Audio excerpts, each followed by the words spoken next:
The morning fog hung thick over the Vosges Mountains on the 23rd of November 1944, as Corporal James Webster of the 92nd Infantry Division peered through the shattered window of a stone farmhouse 600 yards from the German defensive line. The temperature hovered just above freezing, and his breath formed small clouds in the frigid air. He carefully arranged 3 pieces of broken glass on the windowsill before him, fragments from a mirror he had found in the rubble downstairs. His fellow soldiers thought he was wasting time with superstition. They had no idea he was about to change the way the United States Army thought about precision observation. Before we dive into this story, make sure to subscribe to the channel and tell me in the comments where you are watching from. It really helps support the channel. What started as a forbidden technique, dismissed by white officers as primitive and unreliable, would become one of the most effective reconnaissance methods on the Western Front, proving that innovation often comes from those the system underestimates most. James Webster was 23 years old, a sharecropper's son from rural Georgia, who had never traveled more than 50 miles from home before the Army drafted him in 1943. He stood 5 feet and 9 inches tall, with calloused hands that had picked cotton since childhood, and eyes that his grandmother always said could spot a hawk at a mile. The Army had assigned him to the 92nd Infantry Division, one of only 2 African-American divisions to see combat in the European theater. His unit, the 370th Infantry Regiment, had arrived in Italy in July of 1944 and fought its way north through some of the most difficult terrain on the continent. The men of the 92nd faced a dual enemy. In front of them lay the German forces, well entrenched and experienced. Behind them, within their own command structure, lay a wall of prejudice and doubt. White officers routinely assigned black units to support roles, believing them unsuited for frontline combat, despite centuries of military service dating back to the Revolutionary War. When the 370th moved into the Vosges region that autumn, they found themselves in what their battalion commander called the worst possible assignment: mountain warfare in approaching winter, facing an enemy that knew every ridge and valley. Webster had received sniper training at Fort Huachuca in Arizona, though the word training was generous. While white sniper schools taught sophisticated techniques of camouflage, range estimation, and ballistics, the segregated program for black soldiers consisted mainly of target practice and a stern lecture about not wasting ammunition. The instructors, all white non-commissioned officers from southern states, made their skepticism clear. The training at Fort Huachuca had been Webster's first extended time away from Georgia, and the desert landscape felt alien to someone raised among pine forests and red clay hills. The fort itself was located in the Huachuca Mountains of southern Arizona, established decades earlier to patrol the border and fight in campaigns against Apache warriors. By 1943, it had become the primary training facility for black soldiers, housing tens of thousands of men in a sprawling complex of barracks, training grounds, and administrative buildings. Webster remembered his first day at the fort with painful clarity. The sergeant who processed his paperwork had looked at his file and smirked. "Says here you qualified expert with a rifle in basic training. That true, boy?" "Yes, Sergeant," Webster had replied, keeping his eyes forward and his voice neutral. The sergeant had laughed. "We will see about that. Lot of colored recruits claim they can shoot until we put them on an actual range with actual standards. You will probably wash out like most of them do." Webster had not washed out. Over 6 weeks of intensive training, he consistently outperformed 90% of the other candidates, demonstrating not just marksmanship, but also the patience and discipline that effective sniping required. He could hold a position for hours without moving, could estimate range with remarkable accuracy, could read wind and adjust his aim accordingly. These skills had been built not through formal instruction, but through years of necessity, hunting to supplement his family's meager food supplies in rural Georgia, where a missed shot meant going hungry. His instructor, Sergeant Blake, had grown increasingly frustrated with Webster's performance because it contradicted Blake's fundamental assumptions about black capabilities. After Webster shot a perfect score on the final qualification, hitting all targets at ranges from 200 to 1,000 yards, Blake had pulled him aside for a conversation that revealed more about the sergeant's worldview than about Webster's abilities. "I do not understand you people," Blake had said, genuine confusion in his voice. You shoot like this. You are clearly capable of precision work, but then you go back to your barracks and act like simple field hands. Which is the real you? Webster had wanted to say that both were real, that a person could be capable of complex technical skills while also enjoying simple pleasures. That code switching and adapting to different social contexts was a survival skill Black Americans had perfected over centuries. Instead, he had simply replied, "I am just trying to do my job, Sergeant." Blake had shaken his head. "Well, you are good at it. Better than you should be. But that does not mean you are ready for actual combat. Range shooting is different from field work, and field work is different from having someone shooting back at you. I am putting you back in regular infantry. Better that than having you freeze up in a real situation and get white soldiers wounded."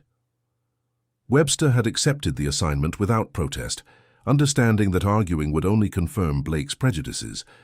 But the decision had stung, another reminder that excellence was not enough when the evaluators refused to recognize it. Sergeant Howard Blake, a tobacco farmer from North Carolina who ran the marksmanship program, had told Webster's class that colored boys could not make good snipers because the work required patience and intelligence. Webster had kept his mouth shut and his scores high, qualifying with the Springfield 1903 rifle with marks that placed him in the top 5% of all trainees at the facility.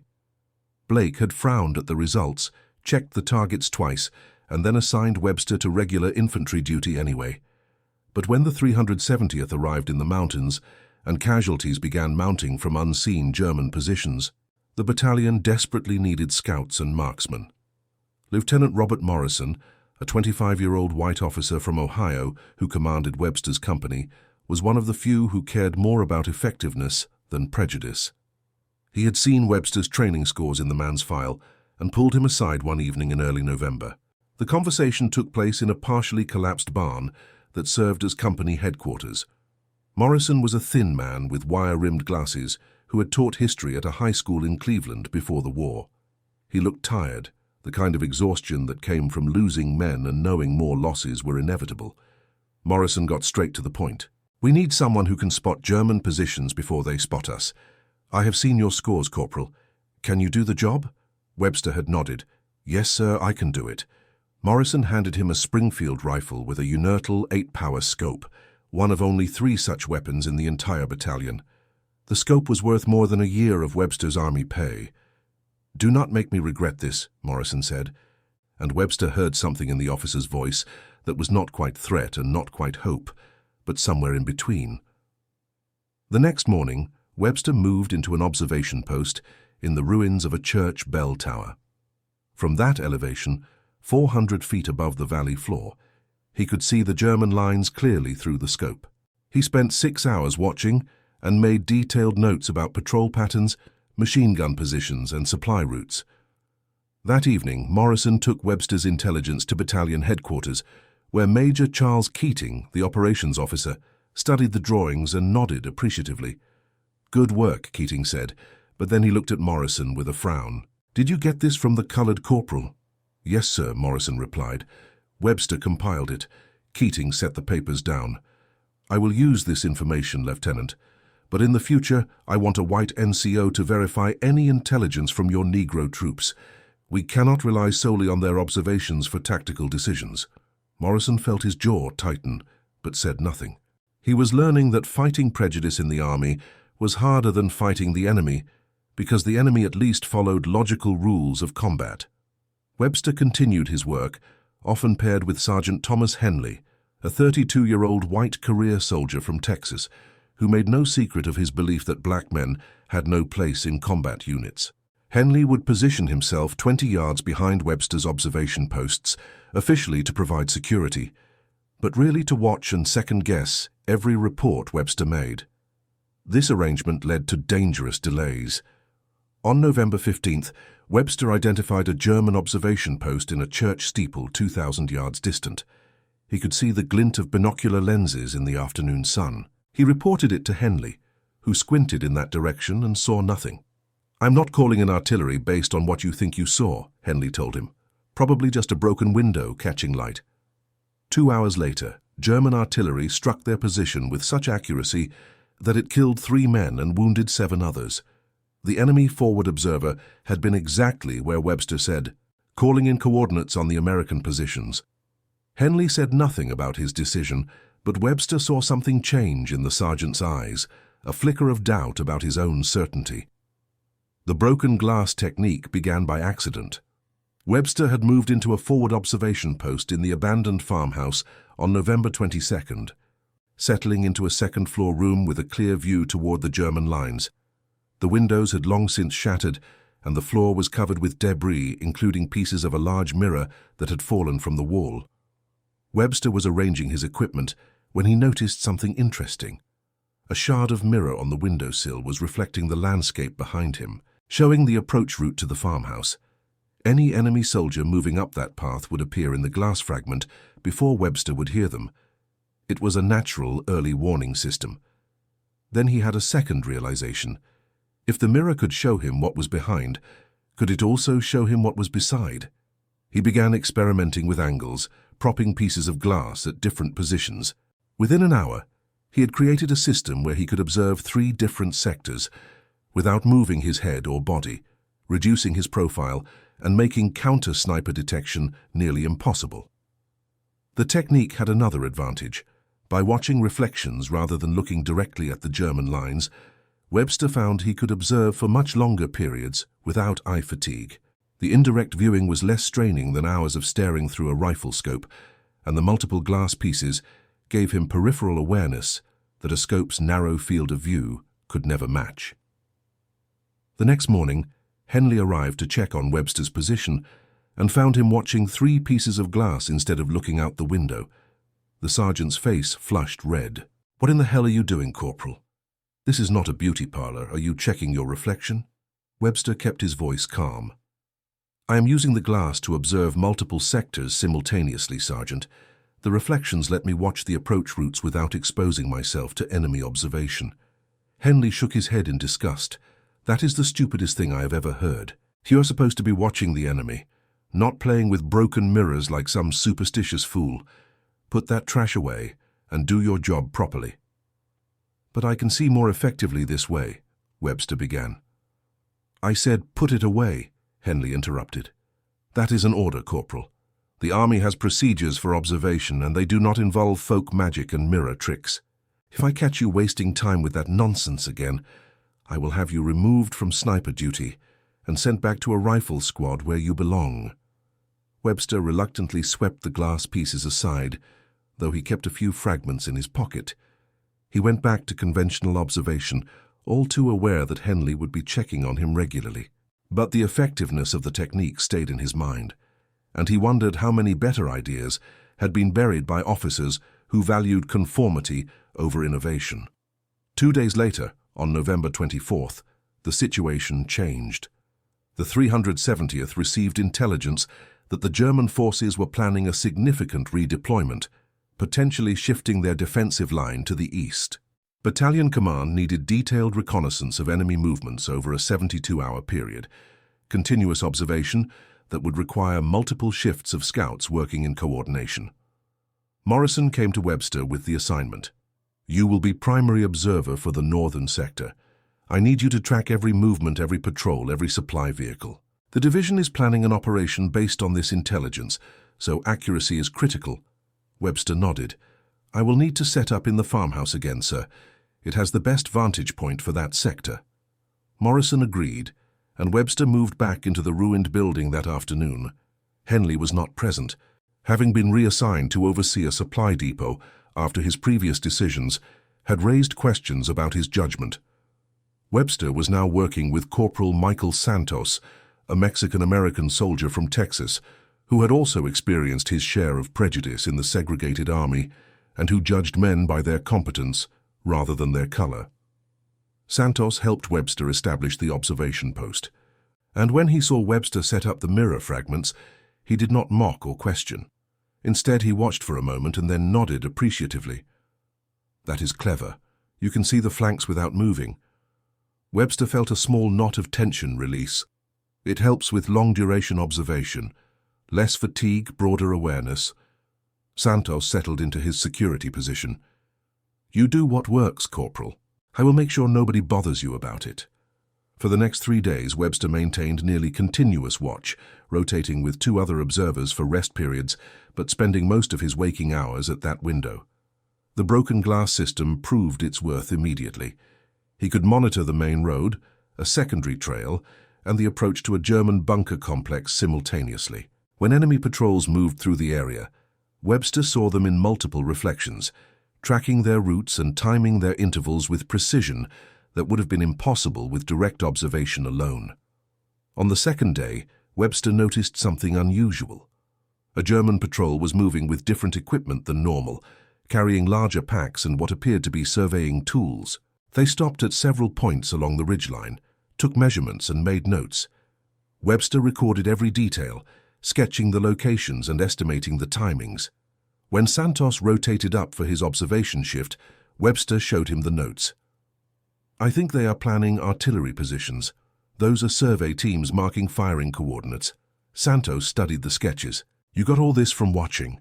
"From the mirrors," Webster clarified. "I could track them across 3 different sectors without them knowing I was observing. If I had been moving to watch each sector directly, they would have spotted the movement."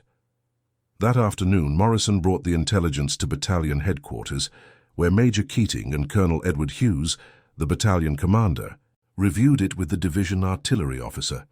The German survey team suggested enemy plans to establish new gun positions on the ridge, which would dominate the entire valley and make any American advance extremely costly. "This is excellent intelligence," Hughes said, studying Webster's detailed sketches. "How did the observer track these movements across such a wide area without being detected?" Morrison hesitated, knowing the reaction his answer might provoke. "Corporal Webster has developed an observation technique using reflected light to monitor multiple sectors simultaneously, sir. It allows extended observation without profile exposure or eye fatigue." Hughes looked up sharply. "Reflected light? Explain." Morrison described the mirror system as clearly as he could. Watching Hughes' expression shift from curiosity to skepticism. When he finished, there was a long silence. Keating was frowning deeply, and several other officers were exchanging glances. Finally, Hughes spoke. "That is irregular and non-standard. The Army has established observation procedures. I appreciate the Corporal's initiative, but I cannot have my scouts using improvised techniques that have not been tested or approved. What happens when the sun hits those mirrors and creates a flash that gives away his position? What happens when he is relying on reflections and misses something critical happening in direct view?" "Sir," Morrison began, "the technique has proven effective. Webster has provided the best intelligence we have received in weeks." Hughes raised a hand. "I am not questioning the quality of his reports, Lieutenant. I am questioning the methodology. Tell your corporal to observe using standard procedures. No more mirror tricks. That is an order." Morrison returned to Webster's position that evening, frustration evident in his tight shoulders and clipped words. He explained the battalion commander's decision, and Webster listened without expression.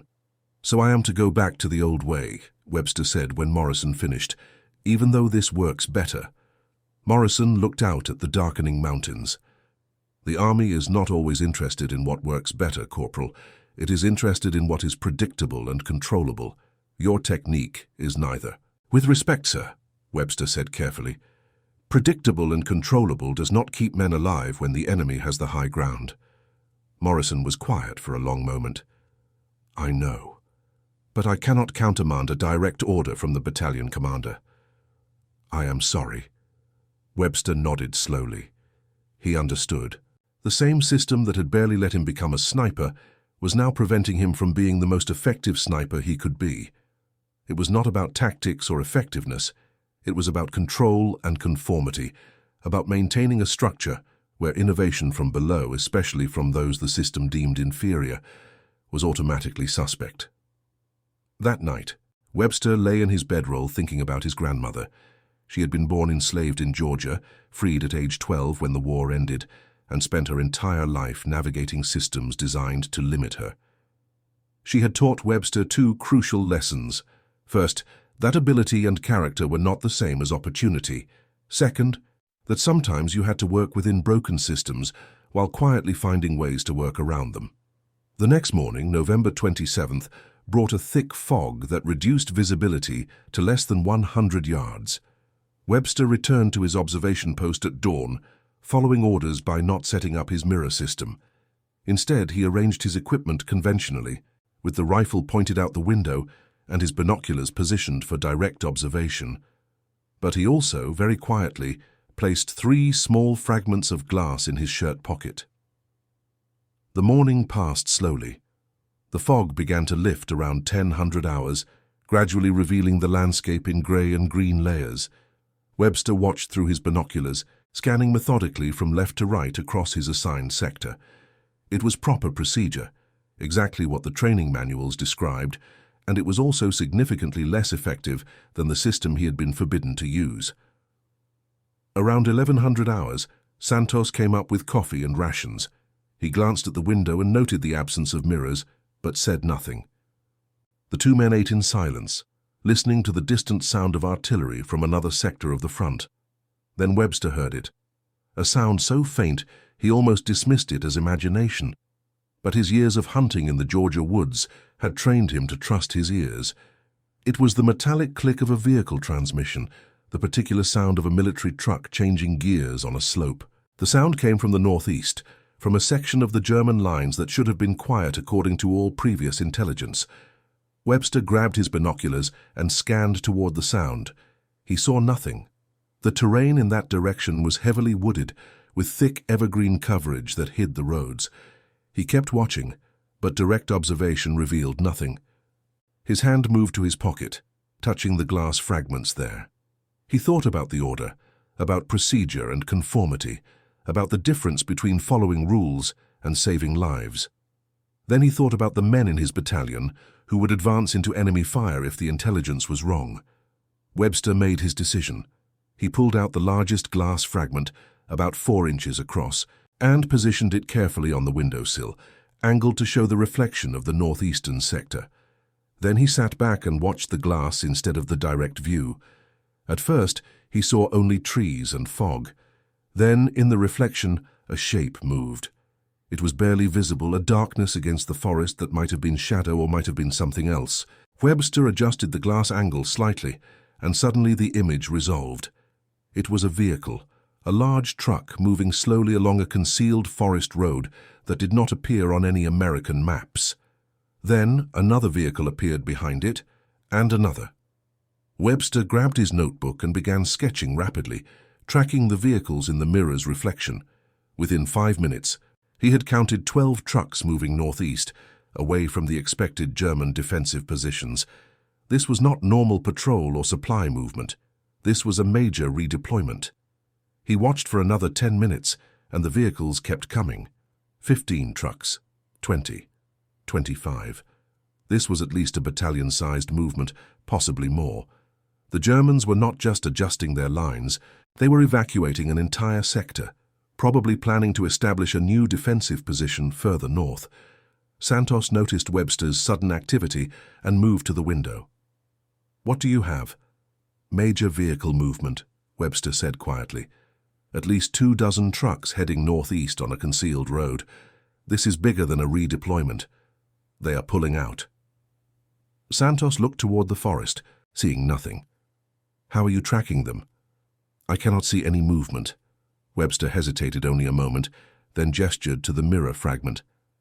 "Reflected observation. The angle lets me see past the tree line." Santos studied the setup, then looked at Webster. "You were ordered not to use that technique." "I was," Webster agreed, "but I am looking at a major enemy movement that we would miss otherwise. I will take the consequences." Santos was quiet for several seconds, then nodded. "I will back your report, Corporal. You are seeing something I cannot, but that does not make it less real." Webster continued watching and recording for another hour. The vehicle column eventually numbered 38 trucks, plus several command cars and what appeared to be horse-drawn artillery pieces. It was definitely a battalion withdrawal, possibly part of a larger divisional movement. When the last vehicle disappeared into the forest, Webster had a complete record of numbers, timings, and approximate load capacities. He sent Santos to bring Morrison, and within 30 minutes the lieutenant was reviewing Webster's notes with wide eyes. This is critical intelligence. If the Germans are abandoning that sector, it changes everything about our planned offensive. Morrison took the report directly to battalion headquarters, where he found Colonel Hughes and Major Keating reviewing operation orders with the division intelligence officer, Captain Arnold Peters. Morrison explained Webster's observation, laying out the sketches and timings with precise detail. Hughes listened carefully, but when Morrison finished, the colonel's expression was troubled rather than pleased. How did Corporal Webster observe this movement? The forest coverage in that sector should make direct observation impossible. Morrison took a breath. He used the mirror reflection technique, sir. The technique you ordered discontinued. The room went very quiet. Keating's face darkened, and even Peters looked uncomfortable. Hughes set down the papers and looked at Morrison with disappointment that felt worse than anger. I gave you a direct order, Lieutenant. I told you to ensure your sniper used standard observation procedures. That order was not a suggestion. Sir, Morrison said, trying to keep his voice steady, Corporal Webster identified a major enemy movement that we would have completely missed otherwise. This intelligence could save dozens of American lives if it allows us to adjust our attack plans. That is not the point, Hughes replied. The point is discipline and chain of command. If every soldier decides which orders to follow based on his personal judgment, we have chaos instead of an army. Do you understand that? Morrison understood but did not agree. With respect, sir, we are not fighting chaos. We are fighting the German armed forces, and they do not care whether our intelligence comes from approved procedures or improvised techniques. They only care about whether we can outthink them. Keating interrupted before Hughes could respond. The lieutenant is correct about the intelligence value, Colonel. If this observation is accurate, it indicates the German forces are repositioning for a defense-in-depth strategy, which would make our planned assault significantly more difficult. Peters nodded agreement. I recommend we send a reconnaissance patrol to verify the movement before we dismiss the report. If Webster is right, we need to know immediately. Hughes considered this, his jaw tight with frustration. Finally, he nodded. Send a patrol. But Lieutenant Morrison, after this situation is resolved, you and I will have a conversation about following orders. Am I clear? Yes, sir, Morrison replied. The reconnaissance patrol went out that afternoon, moving carefully through the forest toward the hidden road Webster had observed. They returned 6 hours later with urgent confirmation. The road existed, exactly where Webster had indicated, and it showed fresh vehicle tracks, consistent with a major military movement. Broken branches and diesel fuel stains confirmed that dozens of heavy vehicles had passed through within the last 12 hours. Captain Peters brought the patrol report to an emergency evening briefing attended by division staff. The German withdrawal Webster had spotted was part of a major tactical realignment, and the American offensive planned for the next week would now be striking positions the enemy had already abandoned. The division adjusted its entire operational plan based on Webster's intelligence, likely saving hundreds of casualties that would have resulted from attacking reinforced defensive positions. Colonel Hughes called Morrison to his quarters that evening. The colonel looked tired, standing by a field desk covered with maps and reports. He did not invite Morrison to sit. Your corporal was right, Hughes said without preamble. His observation was accurate and valuable. Major Peters estimates we avoided at least 200 casualties by adjusting our attack plans. Morrison waited, sensing there was more coming. Hughes continued, his voice careful. That does not change the fact that he violated a direct order and that you allowed it to happen. In a military organization, we cannot have subordinates choosing which orders to follow. That principle is absolute. Sir, Morrison began, but Hughes held up a hand. Let me finish, Lieutenant. I have been thinking about this situation all afternoon, and I have reached a conclusion that troubles me. The corporal developed an effective technique. I ordered it discontinued, not because it was dangerous or ineffective, but because it was irregular and unconventional. That was wrong. Morrison blinked in surprise. Sir. Hughes sat down heavily, suddenly looking older than his 43 years. I have been in the army for 22 years, Morrison.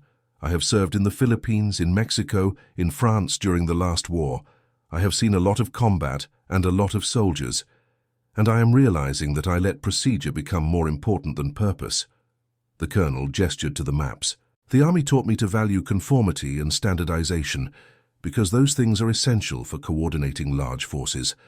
But conformity cannot become so rigid that it prevents adaptation and innovation. That is how armies lose wars, by caring more about following the manual than defeating the enemy. Morrison felt he should say something, but he was not sure what. Hughes continued, speaking as much to himself as to the lieutenant. There is another issue here, one I am even less comfortable acknowledging. Would I have reacted the same way if a white soldier had developed this technique? Or did I dismiss it more quickly because it came from a Negro corporal? I want to believe my judgment was purely tactical, but I am not certain it was. The colonel looked directly at Morrison. I'm going to do something unusual, Lieutenant. I'm going to reverse my order. Corporal Webster is authorized to use his mirror observation technique, and I am directing division training to develop it into a standard procedure for forward scouts. If something works and saves lives, I do not care whether it came from a manual or from a piece of broken glass. Morrison felt relief wash through him. Thank you, sir. Hughes held up a hand. I am not finished. Webster still violated a direct order, and that cannot go unaddressed. However, given the circumstances and the intelligence value, I'm choosing to classify his actions as initiative within command intent, rather than insubordination. His service record will note his development of an effective reconnaissance technique. Is that acceptable? More than acceptable, sir, Morrison replied. Thank you. Hughes stood and extended his hand. Tell your corporal he does good work. And tell him that when this war is over, the army is going to need to have some hard conversations about how we evaluate talent and potential. The broken glass technique spread quickly through the division after Hughes's endorsement. Within 2 weeks, a dozen scouts were using variations of Webster's system, adapted to different terrain and tactical situations. The division training officer, Captain Richard Walsh, worked with Webster to document the procedure, creating a field manual supplement that explained the principles of reflected observation. The technique proved especially valuable in mountain and forest combat, where direct observation was often limited by terrain. The ability to monitor multiple sectors simultaneously gave American scouts a significant advantage in detecting enemy movement and preventing surprise attacks. By January 1945, the technique had spread to other units through informal soldier networks and official training bulletins. Webster himself continued working as a scout through the winter and into spring, participating in the final campaigns in northern Italy and southern Germany. He received a Bronze Star for valor in February after maintaining an observation post under heavy artillery fire, providing targeting information that allowed American forces to silence several enemy gun positions. The citation made specific mention of his innovative reconnaissance techniques. Lieutenant Morrison was promoted to captain and given command of a company where he made a point of seeking out effective soldiers regardless of their background. He wrote several letters to his wife describing Webster and other black soldiers in his unit, letters that challenged his own previous assumptions about race and ability. Morrison survived the war and returned to teaching, where he became active in the early civil rights movement, drawing on his military experience to argue against segregation. Sergeant Henley, the man who had initially forbidden Webster's mirror technique, was transferred to a supply unit after his poor judgment resulted in several missed intelligence opportunities.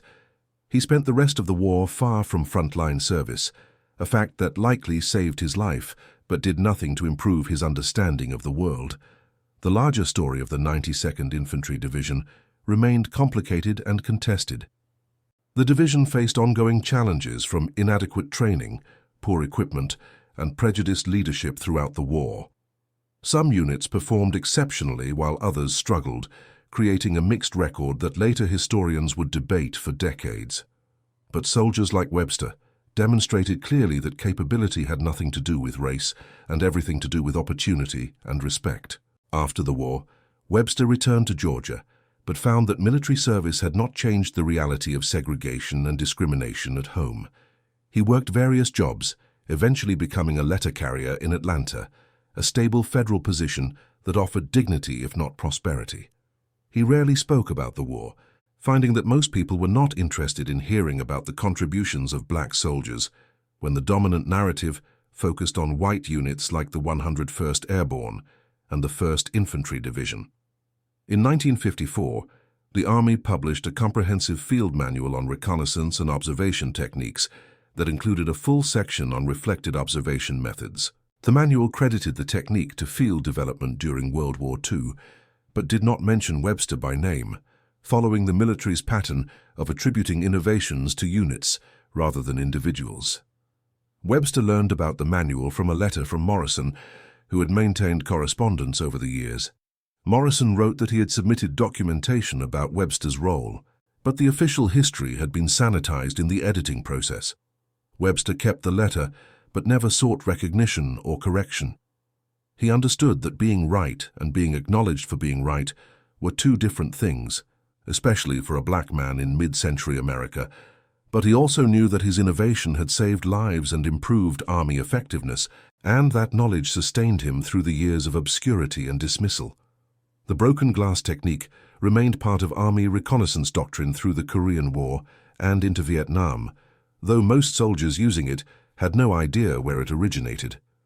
The principle behind it, using reflected light to expand observational capability while minimizing exposure, would later influence the development of periscopic sights and remote sensing systems. A simple idea born from necessity and observation had contributed to the evolution of military technology in ways its creator would never see credited. Morrison visited Webster in Atlanta in 1962 during the height of the Civil Rights Movement. The two men, now middle-aged and shaped by the compromises of peacetime, walked through the segregated streets and talked about the war. Morrison asked Webster if he was bitter about the lack of recognition, about the way his contribution had been erased from official history. Webster thought carefully before answering. Bitter would be letting them convince me that what I did not matter. I know it mattered. I know men came home to their families because of information I provided. That is what I hold on to. Morrison nodded, understanding. For what it is worth, I have told this story to every group of young officers I have trained. I make sure they know that some of the best ideas in combat came from enlisted men, from people the system underestimated. I cannot fix the official record, but I can affect the understanding of the next generation. That helps, Webster said simply. That helps more than you know. The two men remained friends until Morrison's passing in 1978. Webster attended the funeral in Ohio, one of the few black faces in a predominantly white gathering, and spoke briefly about their service together. He mentioned the broken glass technique and saw recognition in the eyes of several veterans present, men who had used the system without knowing its origin. Webster lived until 1994, long enough to see the Army fully integrate and to witness the increased recognition of African American contributions to military history. He gave one interview to a military historian in 1991, detailing his development of the reflected observation technique. That interview, archived at the Army Heritage and Education Center, remains one of the few first-hand accounts of tactical innovation by black soldiers in World War II. The interview revealed something important about Webster's perspective on his wartime experience. When asked if he felt he had been treated fairly by the Army, he paused for a long time before answering. Fairly is a complicated word. I was allowed to serve my country, allowed to use my abilities, allowed to prove myself even when others doubted. Many black men in that era were not allowed even that much, but I was also constantly fighting against assumptions and prejudices that had nothing to do with my actual capability. I was good enough to risk my life, but not quite trusted enough to be given full credit for my contributions. Was that fair? No. But it was better than what my father and grandfather had experienced, and worse than what I hoped my children would experience. That is progress, I suppose, even if it is painfully slow progress. Webster's reflection captured the essential tension of black military service in the 20th century. African Americans had served in every American war since the Revolution, often with distinction. Yet their contributions were consistently minimized or erased in official histories. The pattern began with the Revolutionary War, where thousands of black soldiers fought for independence, but were written out of founding narratives.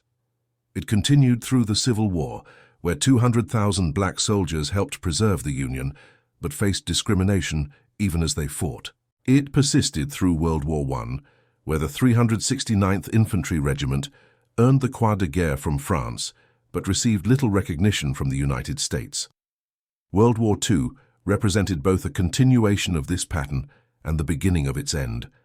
More than 1 million African Americans served in the armed forces during the war, in roles ranging from support units to combat divisions. Their service contributed to the eventual integration of the military in 1948 and provided momentum for the broader civil rights movement. But the recognition of their contributions remained incomplete and contested, with official histories often minimizing or ignoring their roles. The broken glass technique stands as a metaphor for this larger story. A practical innovation developed by a black soldier, initially dismissed by white officers, eventually adopted across the army, and then attributed to anonymous field development rather than its actual creator.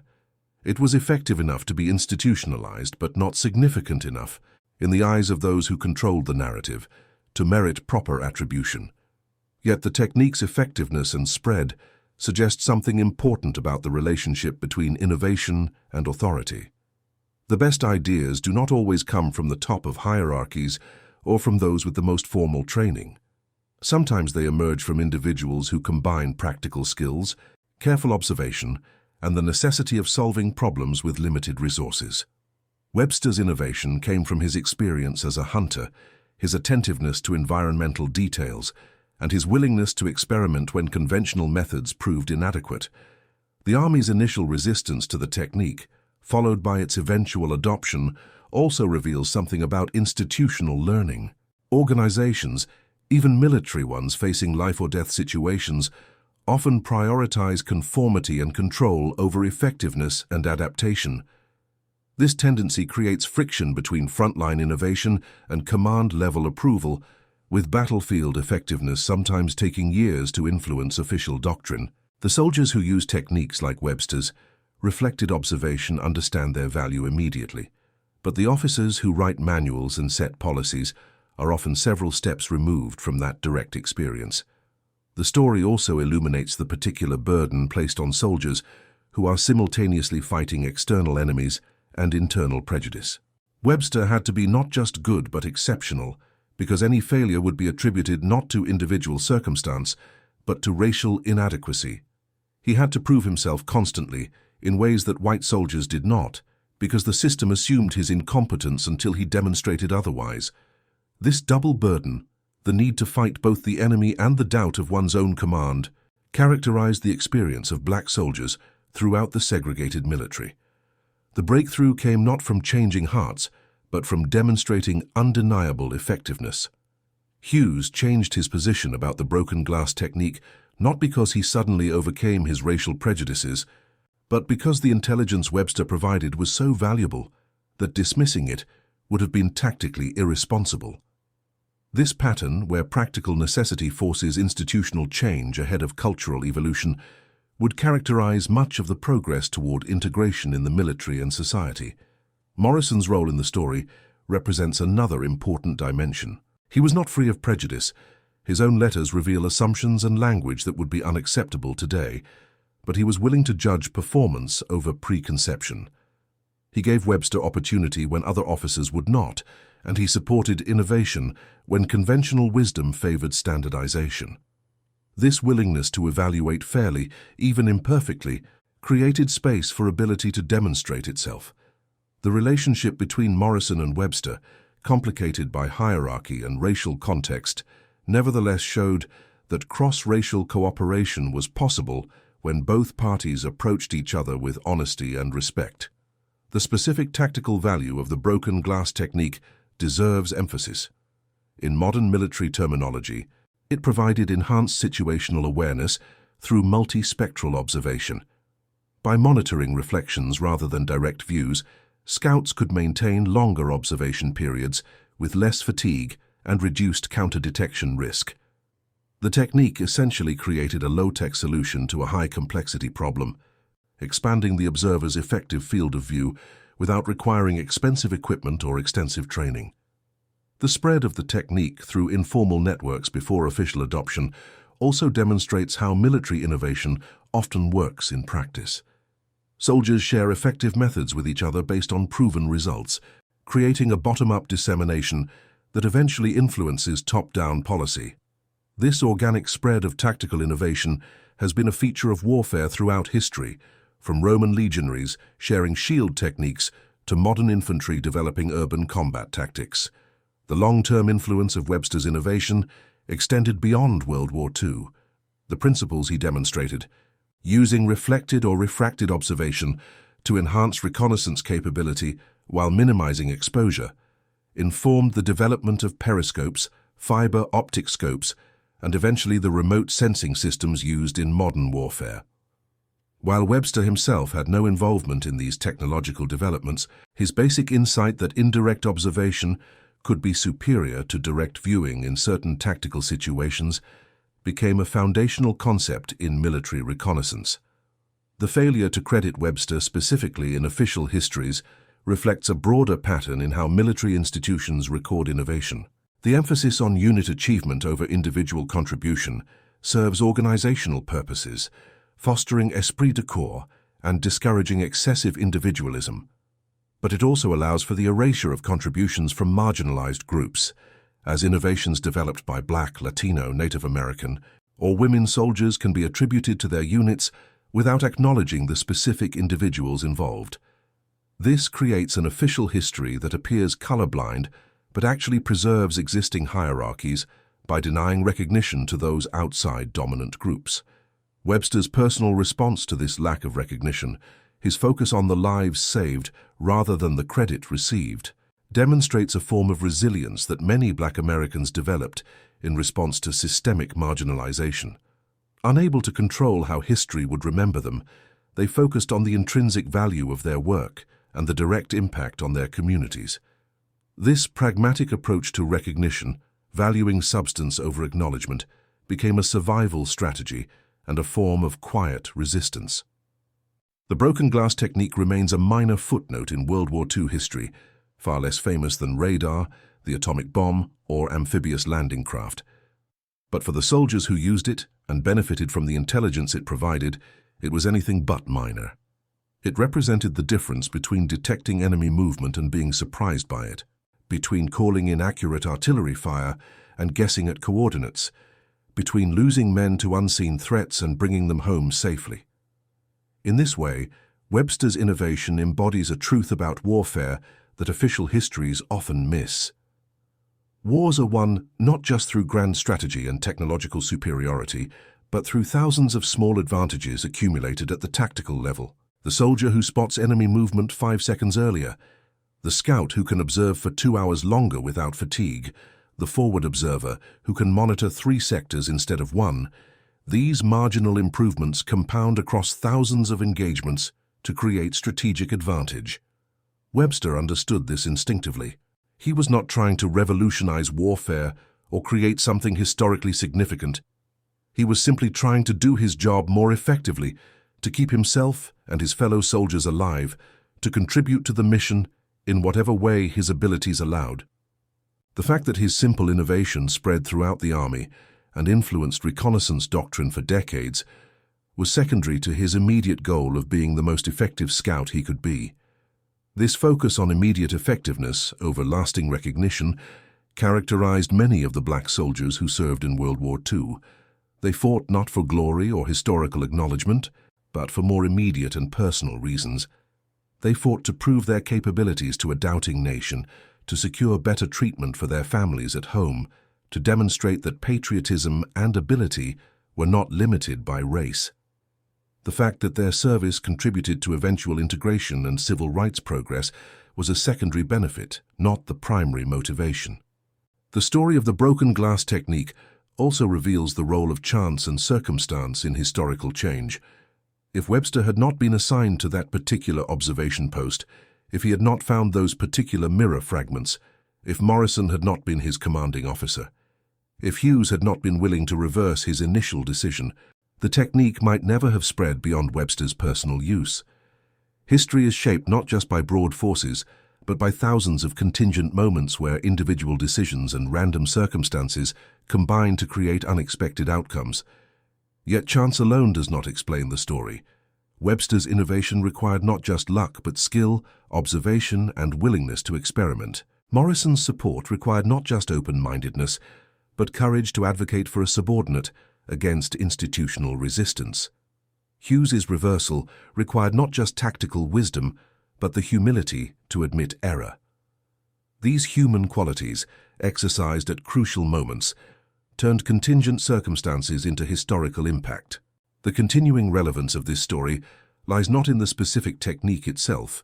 Modern military reconnaissance has long since moved beyond broken glass and manual observation, but in what it reveals about innovation, prejudice, and institutional change. It shows that good ideas can come from unexpected sources, that prejudice creates barriers to effectiveness as well as justice, and that institutions can learn and adapt when presented with undeniable evidence of better methods. It also demonstrates that progress is neither inevitable nor complete. Webster developed an effective technique, proved its value, saw it adopted throughout the Army, and yet received no official recognition and returned to a segregated society that valued him less than his white comrades. His military service opened some doors but left others locked. The integration of the military in 1948 was real progress, but it did not immediately translate into integration of society or full recognition of black veterans' contributions. This incomplete progress reflects a broader American pattern. The country has consistently moved toward greater equality and inclusion, but that movement has been slower, more contested, and more partial than justice would demand. Each generation achieves some progress while leaving other inequities in place, passing both achievements and unfinished business to the next generation. Webster's story also speaks to the question of how we remember and honor military service. The dominant narrative of World War II, shaped by films and popular histories, emphasizes heroic combat by white soldiers in famous units and climactic battles. This narrative is not false. Those soldiers did fight heroically, and those battles were crucial, but it is incomplete. Missing from it are the contributions of black soldiers, women, Latino and Native American troops, and countless others who served with distinction but remain largely unknown. Expanding the narrative to include these forgotten contributions does not diminish the recognized heroes. It enriches our understanding of how the war was actually won through the combined efforts of millions of people from diverse backgrounds, each contributing their skills and courage to a common cause. Webster's innovation matters not because it was more important than other contributions, but because it was part of the larger mosaic of effort that defeated the German military forces and created the conditions for peace. The interaction between innovation and standardization that Webster's story illustrates remains relevant to modern military thinking. Armies require standardization for coordination and efficiency, but they also need adaptability for effectiveness against changing threats. Finding the right balance between these competing demands, between following doctrine and improvising solutions, between control and initiative, remains one of the central challenges of military leadership. Webster's case suggests that this balance should favor innovation more than it often does. The initial rejection of his technique, based on its irregularity, almost prevented a valuable tactical improvement from being adopted. Only the dramatic proof of its effectiveness, the detection of a major enemy movement that would otherwise have been missed, forced institutional reconsideration. How many other valuable innovations have been lost because they lacked such dramatic proof, or because the soldiers who developed them lacked the persistence or advocacy to push for their adoption?